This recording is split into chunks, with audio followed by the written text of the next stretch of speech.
Hello everyone, my name is Aditi. Welcome to Aditi biology classes. आज हम discuss करेंगे kingdom fungi. इससे पहले हम प्रोटिस्टा और मोनरा को डिस्कस कर चुके। फंगस जो है वो आपने वर्ड काफ़ी बार सुना भी होगा और इसको माइको वर्ड मेनली इसके लिए यूज़ किया जाता है। जैसे कहीं पर भी आपको भी वर्ड माइको लिखा हुआ देखते तो फंगस से रिलेटेड होता है हमेशा। तो फंगी को आप जब भी ऑब्जर्व करते हैं घर में तो आपने सिंपल देखा होगा, जो भी अचार वगैरह होता है, मतलब आपका काफ़ी पुराना अचार रखा है और उसमें ऑयल की अमाउंट अगर कम हो जाती है, या कभी कभी अचार में सोल्ट या आपके शुगर की अमाउंट कम होती है, या फिर फ्रीज में कोई भी खाना ऐसा आपका रखा हुआ है तो उसके ऊपर आपने देखा होगा कि ऐसे रेशे रेशे से बन जाते हैं। किसी किसी में ब्लैक स्पॉट हो जाते हैं, किसी में आपको सफ़ेद रंग के कुछ रेशे से दिखाई देते हैं, किसी किसी में ग्रीनिश कलर भी आना शुरू हो जाता है, ऐसे स्पोर पाउडर जैसा कुछ दिखाई देना शुरू होता है। ऐसा आपने ऑब्जर्व भी किया होगा। कभी कभी ऐसा होता है कि घर में से फ्रूट्स वगैरह रखे हैं तो क्या होता है कि फ्रूट्स वगैरह एक पर्टिकुलर साइड से जैसे थोड़े सॉफ्ट होने शुरू हो जाएंगे और सॉफ्ट होने के साथ साथ उनमें कुछ पिक्युलर स्मेल्स भी बननी शुरू हो जाती है। इसके अलावा कभी आपने घर में जैसे ऑरेंज वगैरह या कोई भी आपकी जो सिट्रस फ्रूट है, मेनली ऑरेंज मौसमी वगैरह देखा हो, तो ऑरेंज या मौसमी में क्या होता है कि उसके ऊपर ऐसे वाइट कलर से कुछ स्पॉट से बनने शुरू होते हैं, फिर धीरे धीरे वो उसके अंदर तक जाकर उसको थोड़ा थोड़ा सड़ाना शुरू कर देते हैं। इस टाइप से भी देखा होगा। तो ये सब आपकी डिफरेंट टाइप की फंगस हैं जो पाई जाती हैं। मतलब टोटल अगर एनिमल वर्ल्ड की बात करें या हम लिविंग वर्ल्ड की बात करें तो इसमें कम से कम इसके 5000 से भी ज़्यादा क्या है इसके जेनरा हैं और 50,000 से भी ज़्यादा टाइप की इसकी स्पीसीज पाई जाती हैं। फंगस है काफ़ी बड़ा किंगडम है, इसमें डिफरेंट टाइप की आपकी क्लासेस हैं और उनके अलग अलग आपके फंक्शन भी हैं और साथ में उनका स्ट्रक्चर भी काफ़ी डिफरेंट होता है। तो जो आपका वर्ड है जैसे फंगस जो है ये मेनली शुरू में यूज़ किया गया था जैसे मशरूम लाइक जो स्ट्रक्चर होता है, जैसे मशरूम आपने देखा भी होगा, ऐसा सा स्ट्रक्चर होता है। इसको खाने में भी यूज़ किया जाता है। हर मशरूम एडिबल नहीं होते लेकिन इसको खाने में भी यूज़ करते हैं।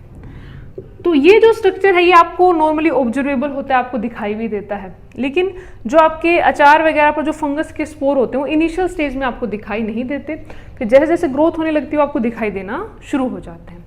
नेक्स्ट है इसमें कि जब भी आप फंगी किंगडम को पढ़ें तो कुछ चीज़ें हमेशा याद रखें कि फंगस ज़्यादातर हेटरोट्रॉफिक मोड ऑफ न्यूट्रिशन के साथ, हेटरोट्रॉफिक मतलब वो अपना खाना कभी भी खुद नहीं बना सकती एक्सेप्ट जब तक वो सिम्बायोट कंडीशन में ना हो। सिम्बायोट का मतलब होता है आपके जैसे वो एल्गी के साथ एसोसिएशन में ना हो, जैसे आपकी लाइकन है।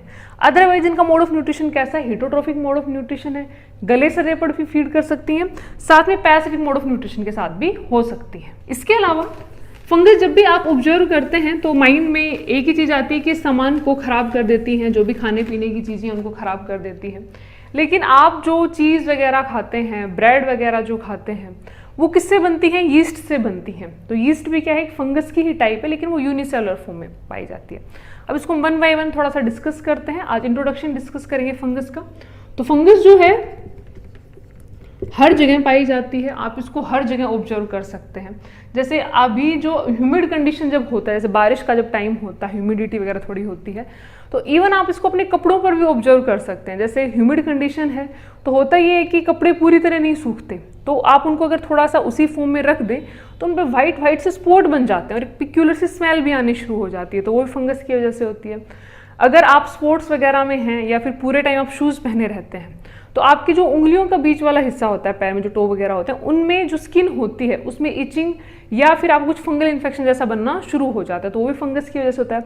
तो मतलब फंगस किसको पसंद करती है? ह्यूमिड एनवायरनमेंट को, साथ में टेम्परेचर भी क्या हो उसमें ऑप्टिमम हो। ऑप्टिमम का मतलब है कि ना बहुत ज़्यादा टेम्परेचर होना ही बहुत कम सा टेम्परेचर। तो ह्यूमिड कंडीशन होंगी तो इनके जो स्पोर है वहाँ पे आराम से ग्रो कर सकते हैं। कॉस्मोपॉलिटन बोला जाता है, हर जगह पाई जाती है। कैसे? जैसे आपके आसपास जो भी एयर प्रेजेंट है उसमें फंगस स्पोर हमेशा होते हैं। फिर जैसे उनको फेवरेबल कंडीशन मिलती हैं वो पर्टिकुलर सबस्ट्रेट पर अटैच होते हैं, सेटल होते हैं और वहाँ पर ग्रो करना शुरू कर देते हैं। जैसे इसे आप बहुत सिंपल वे में समझ सकते हैं, आपके घर के किसी भी कोने में कोई फ्रूट वगैरह रखा रहे, उसको काफ़ी टाइम तक ना खाया जाए किसी भी वजह से, तो आप देखेंगे धीरे धीरे पहले तो थोड़ा श्रिंक वगैरह कर जाता है, साथ में उसमें थोड़ा सा वो हल्का सा किसी पॉइंट पर सॉफ्ट होना शुरू हो जाता है और फिर उसमें सड़ना शुरू हो गया, फ्रूट ना सड़ना शुरू हो गए। तो वो किसकी वजह से होता है? फंगल इन्फेक्शन की वजह से होता है। फिर बाकी सारे बैक्टीरिया वगैरह वहाँ पर ग्रो करना शुरू कर देते हैं साथ में। इसके अलावा फंगस जो है वो साफ सफाई का काम करती है। अगर फंगस नेचर में ना हो तो क्या होगा कि जो भी आपका ऑर्गेनिक मैटर है, जो प्लांट का रिमेन्स होता है, एनिमल का रिमेन्स होता है, वो क्या नहीं होगा, डिग्रेड ही नहीं होगा। तो मतलब आपकी पूरी जो अर्थ है वो किससे भर जाएगी, आपके ऐसे मैटर से जो डिके नहीं हो सकता। तो फंगस एक्चुअल में किसके साथ रोल प्ले करती है, रिसाइकलिंग में। जैसे अर्थवर्म है, बैक्टीरिया है, ये भी रिसाइकलिंग में यूज होती है। हम ऐसा मानते हैं कि फंगस सड़ा देती है, सब चीज़ों को गला देती है, लेकिन नेचर में ये किस तरीके से डेवलप की गई है कि जो भी आपका ऑर्गेनिक मटेरियल है उसको क्या करना, डिकम्पोज करना और रिसाइकल करके उसके न्यूट्रिशन दोबारा से सोयल में देना, फिर सोयल से फिर प्लांट में जाएंगे, फिर एनिमल्स में जाएंगे, फिर एनिमल्स का एक्सक्रीटा या बॉडी पार्ट के थ्रू फिर दोबारा फंगस एक्ट करेगी, फिर किस में आएगा, वो सोयल में आएगा। हीट्रोट्रोफिक ऑर्गेनिज्म है। हीट्रोट्रोफिक का मतलब होता है कि इनमें जो मोड ऑफ न्यूट्रिशन है वो अलग अलग टाइप के हैं। तो मेनली हम कभी भी जब फंगस दिमाग में लाते हैं तो एक ही दिमाग आता है कि जो भी आपका डेड डिकेइंग ऑर्गेनिक मैटर है उस पर ये क्या करती है, फीड करती है। तो फीड करने का मतलब ये है कि जैसे मान लो यहाँ पर कोई भी आपका सबस्ट्रेट है, जैसे मान लो हम फ्रूट की बात करते हैं, तो यहाँ पे अगर फंगस ग्रो करेगी तो वो क्या करती हैं कि जो भी सबस्ट्रेट है उस पर अपने जो भी उनके डाइजेस्टिव जूसेस हैं वो क्या करती हैं, सिक्रीट करती हैं, उसको डिजोल्व कर लेती हैं, फिर उसको क्या कर लेती हैं, एब्जॉर्ब कर लेती हैं। तो इनमें जो डाइजेशन हो जाता है फूड का वो कहाँ जाता है, बॉडी से बाहर, उसको क्या कर लेती हैं, फर्दर ये एब्जॉर्ब कर लेती हैं। नेक्स्ट है, इसमें एक मोड ऑफ न्यूट्रिशन पाया जाता है जैसे पैरासिटिक। पैरासिटिक का मतलब होता है, पैरासाइट्स वो होते हैं जो दूसरों पर डिपेंड करते हैं, दूसरों की बॉडी पर फीड करते हैं, बॉडी के अंदर या बाहर दोनों जगह पर रह सकते हैं, नुकसान भी पहुंचाते हैं। तो पैरासिटिक मोड न्यूट्रिशन में क्या, जैसे आपने कभी कभी देखा होगा कि जैसे जो गेहूं वगैरह की खेती में देखा होगा कि जो गेहूं का ओन जो होता है उसमें सीड कभी कभी ब्लैक कलर के हो जाते हैं। तो रस्ट या स्मट दो टाइप का इसमें इन्फेक्शन हो सकता है। तो पक्सीनिया इसके लिए काफ़ी फेमस है। पक्सीनिया किस लिए फेमस है, क्योंकि ये जो भी आपका ये ओन वाला स्ट्रक्चर होता है जहाँ पे सीड होता है उसको बिल्कुल ब्लैक कलर में चेंज कर देती है, पाउडरी फॉर्म में क्या कर देती है, चेंज कर देती है।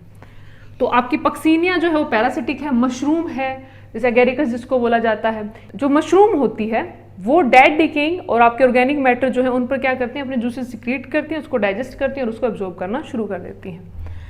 इसके अलावा जो आप फंगस को मान सकते हो एंटीबायोटिक का भी अच्छा सोर्स, जैसे पेनिसिलियम है। पेनिसिलियम जो है वो आपकी फंगस बैक्टीरिया को अपने आसपास ग्रो नहीं करने देती। जैसे पेनिसिलिन आपने सुना भी होगा। पेनिसिलिन जो है वो आपकी ड्रग बनाई गई थी, वर्ल्ड वॉर सेकंड के टाइम में बनी थी, और जो भी आपके इसमें एंटीसेप्टिक प्रॉपर्टी होती है, एंटीबायोटिक प्रॉपर्टी होती है, इसकी वजह से उसको वॉस लेवल पर यूज भी किया गया था। तो ये ड्रग भी प्रोवाइड करती है एक तरीके से एंटीबायोटिक की फॉर्म में। स्ट्रक्चर की अगर हम बात करें तो अगर फंगस का आप स्ट्रक्चर देखें तो आप इसको नॉर्मल कभी भी ऑब्जर्व करेंगे तो ऐसे आपको थ्रेड लाइक से स्ट्रक्चर अपीयर होंगे।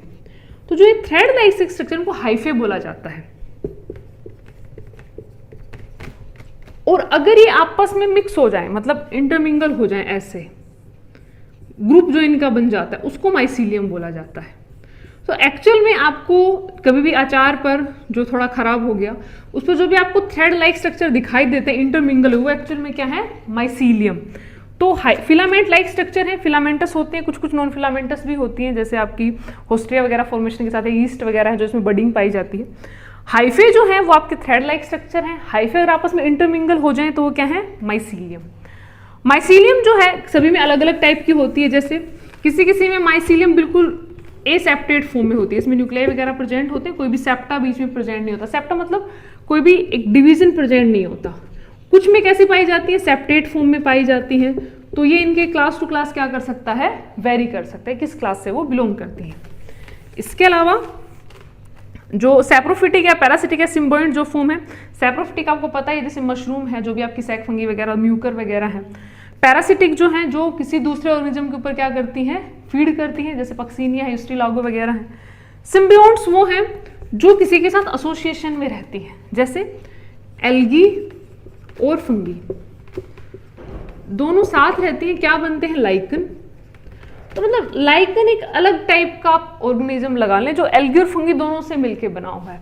तो एल्गी तो है फाइकोबायोन्ट और ये उसमें माइकोबायोन्ट, मतलब एल्गी उसमें क्या बनाता है, फोटोसिंथेसिस के थ्रू फूड,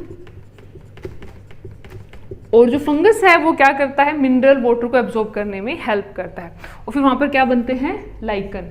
लाइकन में जो एसोसिएशन है वो एनवायरमेंटल कंडीशन पे डिपेंड करता है कि अगर एनवायरमेंट पोल्यूटेड है तो फंगस और एल्गी आपस में एसोसिएशन नहीं बनाते। तो सल्फर का अगर कहीं पर अमाउंट ज़्यादा होता है एनवायरमेंट में, SO2 लेवल का गैसेज, जो SO2 गैसेज है उनका लेवल क्या है, ज़्यादा है, तो सल्फर डाइऑक्साइड का लेवल ज़्यादा है, किसी वजह से सल्फर की अमाउंट ज़्यादा है, तो वहाँ पर लाइकन का एसोसिएशन नहीं होगा। तो ट्री ट्रंक पे लाइकन ना होना किसको आपका इंडिकेट करता है? पोल्यूशन को इंडिकेट करता है।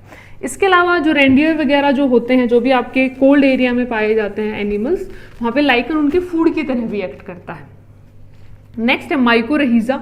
माइकोरहिजा एसोसिएशन है फंगस का और रूट का।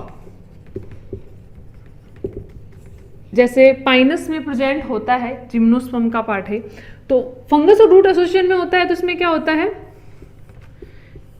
कि जो स्ट्रक्चर होगा उसमें एक तो होंगे रूट, तो रूट में रूट हेयर्स होंगे। तो रूट्स हेयर से भी थिन स्ट्रक्चर किसका है? इसके हाइफे का, कि हम कहते हैं माइसीलियम का। तो ये एक बड़ा सरफेस एरिया प्रोवाइड करती हैं किसको? प्लांट रूट को। जैसे प्लांट रूट है, उसमें रूट बनी, रूट से क्या बने? रूट हेयर बने। तो रूट हेयर भी एक लिमिट तक जा सकते हैं, लेकिन अगर उनसे भी थिन कोई स्ट्रक्चर हो और जो और ज्यादा डीप तक पेनिट्रेट कर सके, वो कौन है? फंगस। तो फंगस को शेल्टर मिलता रहता है, फूड मिलता रहता है, और प्लांट को मिनरल और वाटर मिलते रहते हैं। तो दोनों हमेशा एसोसिएशन में आते हैं। जैसे पाइनस के जो सीड वगैरह होते हैं वो बिना फंगस के एसोसिएशन के ग्रो नहीं कर सकते। इसके अलावा एक काफी इंटरेस्टिंग फिनोमिना भी है जो साइंटिस्ट ने कभी ऑब्जर्व भी किया है, कि जो प्लांट है वो आपस में बातें भी करते हैं। मतलब ऐसे नहीं जैसे हम लोग बातें करते हैं, लेकिन फंगस के थ्रू वो बातें करते हैं। जैसे ये देखा गया है कि मान लो कोई एरिया में दो प्लांट हैं, एक प्लांट है, दूसरा प्लांट है, और इस पर्टिकुलर प्लांट के पास किसी भी रीजन से वाटर की अमाउंट क्या है? कम। तो इसके पास जो फंगस ग्रो कर रही होती हैं वो इनके साथ एसोसिएशन में आ जाती है। तो ये प्लांट अपना न्यूट्रिशन इसको प्रोवाइड करना शुरू कर देता है। तो ऐसा मानते हैं कि जैसे रूट्स भी आपस में क्या करती हैं? बातें। अगर आपने ऐसा किसी एक मूवी में भी दिखाया गया, शायद अवतार मूवी है, उसमें ऐसा दिखाया गया है कि जो प्लांट्स की रूट्स होती हैं उसमें सारे जितने भी जंगल में प्लांट होते हैं सारे आपस में इंटरकनेक्टेड होते हैं। तो ऐसा साइंटिस्ट सच में मानते हैं कि उस मूवी में तो थोड़ा सा और फिक्शन के साथ वैसे दिखाया गया है, लेकिन प्लांट जो है वो अपने फंगस वगैरह के थ्रू, बैक्टीरिया वगैरह के थ्रू आपस में क्या करते हैं? इंटरेक्ट करते हैं। इवन प्लांट्स के लिए भी माना जाता है कि वो सेंसिटिव होते हैं अपने एनवायरनमेंट के लिए। जैसे कभी भी आप काफ़ी पोल्यूटेड एरिया में या जहाँ पर बहुत ज़्यादा आपकी ऐसी होता है ना कि शोर शराबा बहुत ज़्यादा होता है, तो वहाँ पे प्लांट ग्रो भी नहीं कर पाते हैं। इसके अलावा इसमें रिप्रोडक्शन का मोड, रिप्रोडक्शन फ्रेगमेंटेशन के थ्रू, फिजन के थ्रू, बडिंग के थ्रू होती है। फ्रेगमेंटेशन जैसे एल्गी में होता है कि मान लो आपने फंगल स्पोर को कहीं से साफ किया, तो उसमें अगर मान लो उसका छोटा सा भी टुकड़ा कहीं पे रह गया तो वापस से दोबारा ग्रो करना शुरू कर देगा।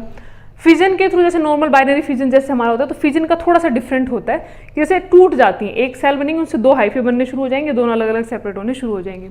बडिंग पाई जाती है जैसे यीस्ट वगैरह में जो होता है, एक बड बनेगी, उससे दूसरी बनेगी, फिर दूसरी, ऐसी। जैसे चीज़ वगैरह जो आप खाते हैं ना, पिज्ज़ा बर्गर वगैरह में होती है, काफ़ी आपकी चीज़ी फूड वगैरह जो होते हैं, तो उनमें यीस्ट का यूज़ किया जाता है। कोनिडिया भी स्पोर फॉर्मेशन है, जैसे ऐसे स्पोर बनने शुरू हो जाते हैं। एक्जोस्पोर, एंडोस्पोर दोनों टाइप से होते हैं। फिर जैसे ही मैच्योर होते हैं ये एयर के साथ स्प्रेड होने शुरू हो जाते हैं, दूर दूर तक फंगस फैल जाती है। सेक्सुअल जो उसमें ऊस्पोर हैं, एस्कोस्पोर हैं, जाइगोस्पोर हैं, ये हम क्लासेस के साथ डिस्कस करेंगे। जैसे जाइगोमाइसेटीज में जाइगोस्पोर हैं, ऊमाइसेटीज में ऊस्पोर हैं, एस्कोमाइसेटीज में एस्कोस्पोर हैं। ड्यूटेरोमाइसेटीज में कोई सेक्सुअल स्पोर नहीं पाया जाता। तो फंगस हमारे लिए यूजफुल भी हैं, हार्मफुल भी हैं। नेचर के टर्म में देखा जाए तो ये एक साफ सफाई कर्मचारी की तरह काम करती है, साफ सफाई का काम करती है नेचर में, कि जो भी ऑर्गेनिक मैटर है उसको दोबारा से डिसोल्व करो, डिग्रेड करो और नेचर में रिसाइकलिंग के लिए डाल दो। तो आज मैं डिस्कस किया फंगस के बारे में। तो फंगस का जनरल इंट्रोडक्शन था ये। उसमें हमने मेनली जैसे इसका किस किस टाइप के सोर्सेज प्रोवाइड करती है एंटीबायोटिक की फॉर्म में। इसमें हाइफे बेसिक स्ट्रक्चर है, माइसीलियम इंटरमिंगल्ड हाइफे हैं। Reproduction fragmentation, fission, budding conidia के थ्रू है। एसेक्सुअल टाइप, सेक्सुअल में आपके स्पोर बनते हैं, ऊस्पोर, एस्कोस्पोर और जाइगोस्पोर।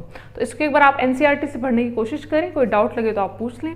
ये वीडियो आपको कैसा लगा मुझे कमेंट सेक्शन में जरूर बताएं। अगर ये वीडियो आपको अच्छा लगा हो तो इसको लाइक करें, शेयर करें और चैनल को सब्सक्राइब करें। Thank you.